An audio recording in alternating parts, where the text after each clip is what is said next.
Hello, welcome to Jim's Allotment Garden. This is a special episode targeted to anybody out there who's looking for something to do during the lockdown period, and this can be done from anybody from the age of 5 up to 80, and this is how to grow your own pizza.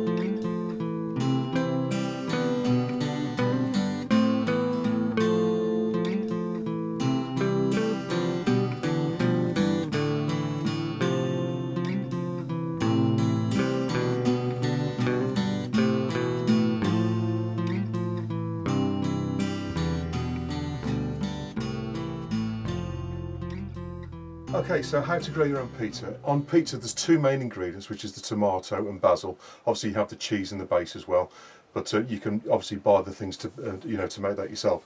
Now, to grow the tomatoes and the basil, it's very, very easy to do. You can do this in multiple ways. If you don't have a greenhouse or a garden, it can be done on a windowsill in a kitchen or on a balcony or whatever, and you don't really need much to do it either. So you don't really need plant pots. You can use sort of cups like that, or an old takeaway carton or an old margarine tub. All you need to do is to make holes in the bottom so that the water can drain out, and then what you need to do is put some soil in. Now ideally get some compost, some planting compost. If you're unable to do that, then just some normal earth or anything like that will start the plants off. As long as you give them enough food and stuff, they will grow away quite nicely. And if it's good soil, just watering them will basically be enough. So all you need, apart from the container and some soil obviously, are the seeds. Now these are available from all sorts of supermarkets and garden centres. If you're unable to get out to garden centres, they're both also available online. You can buy all sorts of seeds online. All you need to do is go onto Google and search seeds, put in basil or tomatoes. If you're unable to do that, then obviously tomato seeds you can take straight from a tomato. So buy a tomato, cut it in half, take the seeds out, and then you can grow those seeds out of the tomato. Obviously basil you need to actually buy the seeds themselves. So inside the packet what you'll find is a smaller packet that looks something like that, and inside there will be the seeds. Now both tomato and basil are basically planted in exactly the same way. Tomatoes have small flat seeds, and basil also has sort of small seeds as well. Shake a few out in your hand, you don't need too many. Obviously what you need to do before getting the seeds out is put some soil in your tray. So if you've got like an old takeaway carton like that and you've cut some holes in the bottom, just fill it with compost so it looks something like that.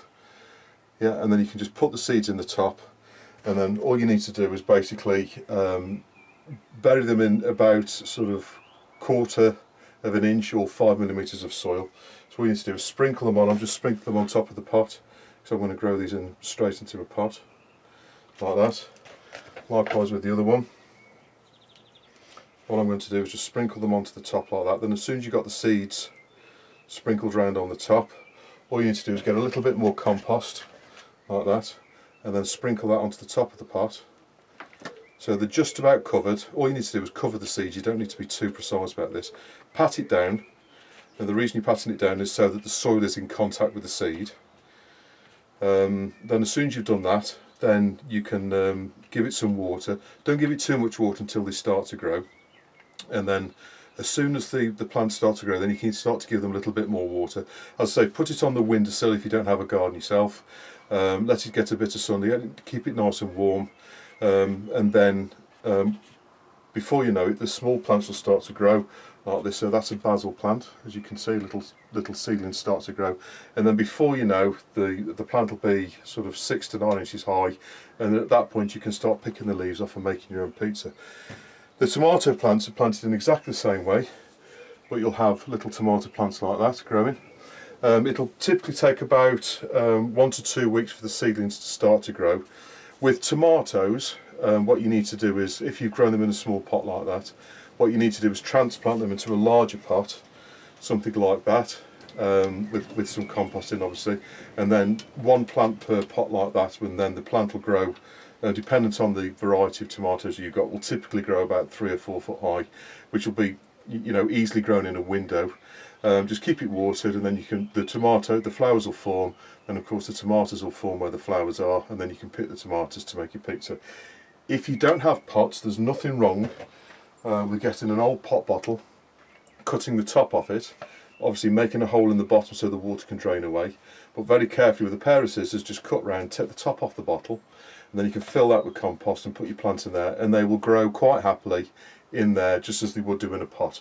So if you don't have pots, you can get away from using any containers that you can think of, little buckets or as I say, pot bottles or even larger containers. And then obviously if you don't have compost, you can use just normal earth out of your garden, a little bit out of the border, and the plant will grow quite nicely in there. All you need to do is keep it watered, keep it on a windowsill, and within 2 or 3 months you'll start to have really nice tomatoes on there. Then of course all you need to do then is make the pizza and eat it. So all you need to do is chop it up, put it on your pizza base, put some cheese with it, put it in the oven, and enjoy what you've grown. Now tomatoes and basil will always taste better if you've grown them yourself. I always find that if you grow things yourself and you pick them fresh off the plant and cook with them there and then, they always taste much better than tomatoes and that you buy in the shop. So it's always worthwhile doing. This is great for children, you know, anything above sort of 3 or 4 years old, right the way up to anybody that's sort of in their 80s or 90s can do this. And it's a fantastic way to introduce people to gardening. And if you don't have a garden yourself, it's very low intensity. All you need to do, work intense, sorry, all you need to do is basically give it a little bit of water every day, and they'll happily grow away in your windowsill, and you can just sit back and watch them grow and pick your tomatoes when they're ready, and obviously pick your basil as well. It's as easy as that. So have a go during this lockdown period. I hope that was of some help to you, and I'll see you on the next episode of Jim's Allotment Garden.